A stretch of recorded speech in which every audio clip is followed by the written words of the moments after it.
one of the hallmarks of what we've kind of built. So the great part about the law firm that Pat and I work at is we decided that we wanted to work on cases that we would try.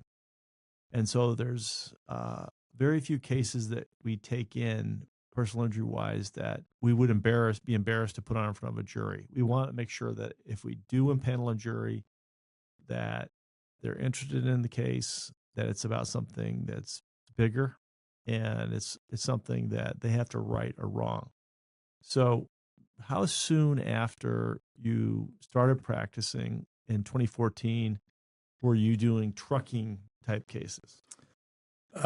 Pretty much right away, just by nature of the cases that were already in kind of our stockpile when I started. So we had probably 2 or 3 what I would consider sort of bigger trucking cases.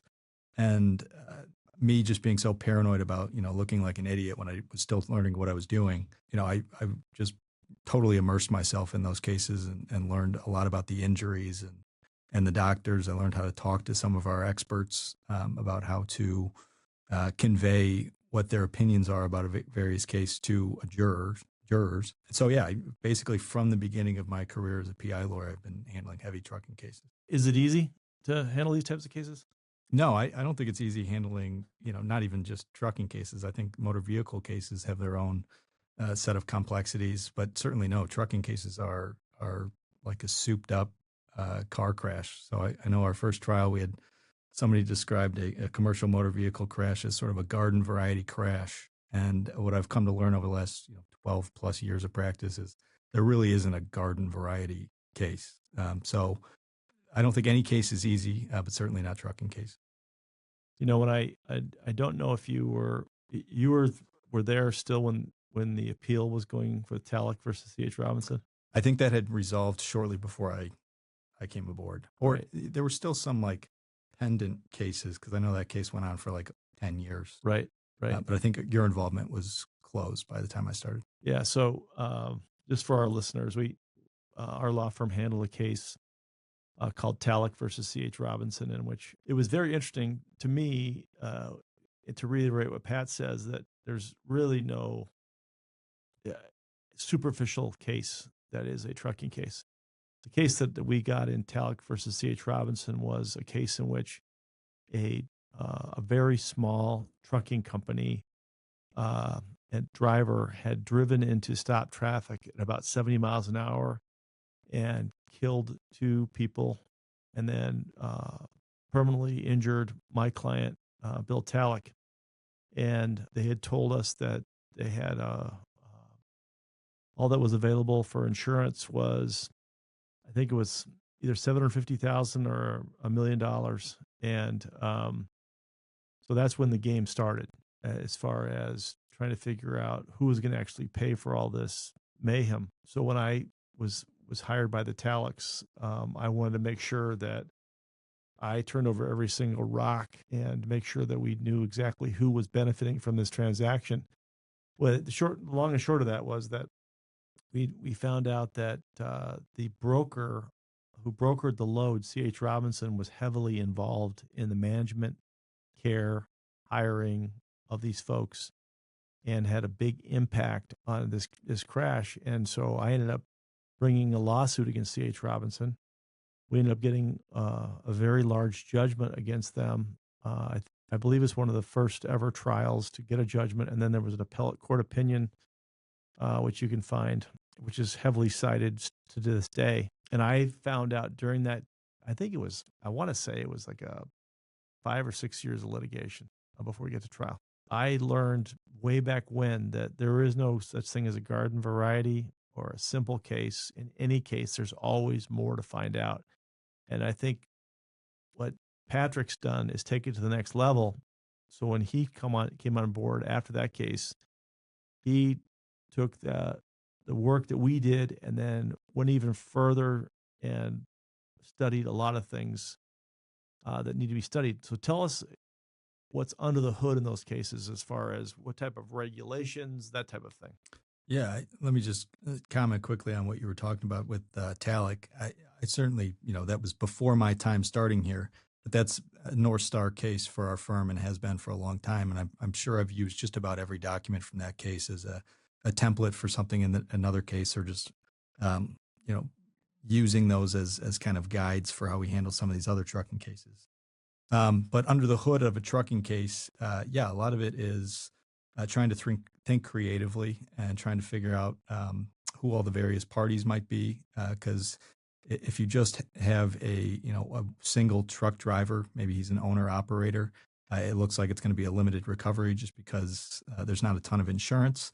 But as that case and the documents from that case showed me, that once you peel back the onion, you can learn a lot more about other parties that are involved, who's all profiting off of the exchange, and then where insurance coverage can be found. Right. And so one of the things about that I learned, fairly early on about trucking cases is that there are a number of regulations that apply to both drivers and trucking companies.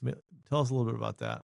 Yeah, so the Federal Motor Carrier Safety Administration, they have a list, not a list, but several chapters of federal statute that are regulations that all motor carriers or trucking companies that operate in America have to follow. And that goes from qualifying the drivers to make sure that they're safe operators, they know what they're doing, they have a CDL, all these things.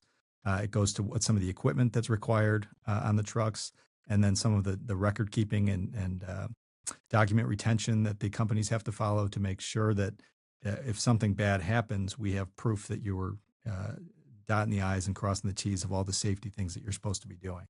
So that is kind of like our guiding light on trucking cases. Is first thing you do, look at the regulations, what was violated, and did those violations, were they a cause of why this crash occurred? And 9 times out of 10 they are. Is there a state component to that too? Yeah, so the federal regulations from the FMCSA, they've been adopted by all 50 states. So even the federal government, the Congress, they can create statutes if something's involved in interstate commerce. But because the states have adopted it, even if you have small mom and pop trucking companies that are just operating, let's say, within Illinois, they still have to follow many, if not all, of the regulations in the federal regs. So in these cases, what's the hardest thing to overcome in these cases? The hardest thing to overcome, I would say, is information lag, meaning that the insurance company for a trucking company, they're going to be on site certainly within 24 hours, taking pictures, getting statements, seeing if there's any video cameras. And just because of the nature of being on the plaintiff side, we often don't get that kind of head start because our clients, they may have passed away, they may be in surgery, they may not call us for days or weeks or months after the crash. So we're always kind of starting from behind the 8 ball. But the earlier you can start investigating a case and start collecting information and evidence, the better it's going to be. So I think that the biggest hurdle is information. So looking retroactively, what would you like to tell yourself back, when you graduated into the 14 that you know now that you didn't know then about these cases? As far as like a lesson, I would say just keep digging, because even if you send out, subpoenas or discovery, I've had so many different times where trucking companies say, we don't have this document, or we don't have extra insurance, or we don't have this. And then if you keep fighting to try to get those documents, they're often out there, and you've kind of forced their hand to reveal everything that they know about what happened. So you wrote a book, right? I did. I'm looking at the title, Avoiding a Trucking Nightmare, What You Need to Know After a Truck-Related Injury by Patrick Cummings. Yeah, I can't take credit for the catchy title. I think that was inspired by a former colleague of ours. And this was written in 2020. It may be time for a new book, Pat. Yeah, volume 2. Yeah, and so that what I really like about this book is it really talks about stuff that I think one of the things that we want to do at our firm is become the thought leader in this area, and share that information with the general public, so they can make good decisions. I'm looking at the different chapters here, and what makes a trucking case different. What I do after a trucking crash? Is my case even a trucking case? How can I recover in my truck crash case? How can a trucking attorney help me? How do I hire one? All these types of things. So these are great tools for people. Our super employee, Brittany Peterson, put these on our put this on our website, so you can just download it directly at shannonlawgroup.com. Or if you text trucking at 312-847-2428, we'll send you a copy of the book, which Patrick wrote a long time ago. And I think most of the stuff is the same as it was back then. But are you thinking about writing a new book? I guess I am now, or at least an update to this one.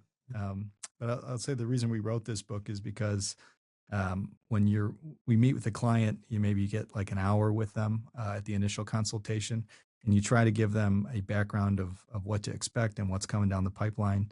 But it's just so much information that it's almost impossible to expect anyone to retain all of it.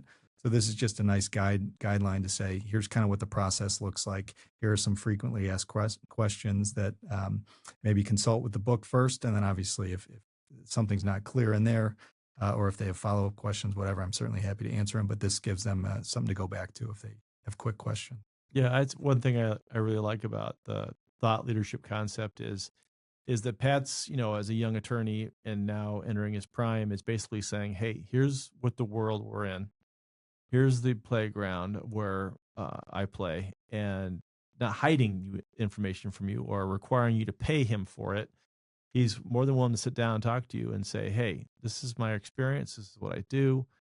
I go to national conferences on this stuff once or twice a year to keep up on the cutting edge. I'm going to share that information with you because it's part of being a professional. So one of the things I wanted to ask you is, what do people usually get wrong about your work? Well, if anyone thinks that being a personal injury lawyer is easy, that certainly is something I would fight back against. It's not, making a phone call and having somebody write you a check. It's a lot more involved than that. It's insurance companies that you have to force to turn over money, and they don't make profits giving away money. So, that would be a big one. I suppose some of it is how we get our cases. I know that there's like stereotypes about personal injury lawyers. Obviously, we don't engage in any of that type of stuff. I just think we've had a lot of good experience. We've came through for a lot of people, and I think we have offer a good product. So I just want to, as part of the book, and then obviously this podcast, let people know what we do. And if they're interested in hiring us, we're happy to work with you. So here's a misconception, I think, is, do you hate truckers? Not at all. No. We represented truckers before. Truckers get hurt too. A lot of times truckers in some of our crash cases, in some ways, they're the victims too, where they get put in impossible situations. They've got deadlines that they can't possibly meet with keeping their hours of service hours, or they're, rushed to load or unload, or there are a variety of things that their company puts pressures on them that they're just not able to meet. And when you do that, safety corners get cut and people get hurt. Right. How about this one? Lawsuits make truckers go out of business. Well, most of the, in fact, all of the trucking companies that we've sued have insurance. And so that's sort of the way that they get to offset their risk of operating is you insure yourselves. But I think one of our jobs as plaintiff lawyers is to make sure that we hold people to the standard of following the safety rules. And if you're going to have companies, and this is 60 Minutes just did a story about chameleon carriers, so it's kind of in the zeitgeist right now. But if you have trucking companies that are just eschewing public safety rules for money savings, and as a result, people get hurt, I think that's our job to kind of force them to conform to those standards so that we have safer roadways. So certainly it's a risk. It has never happened for me, but I think we want safe trucking companies on the road.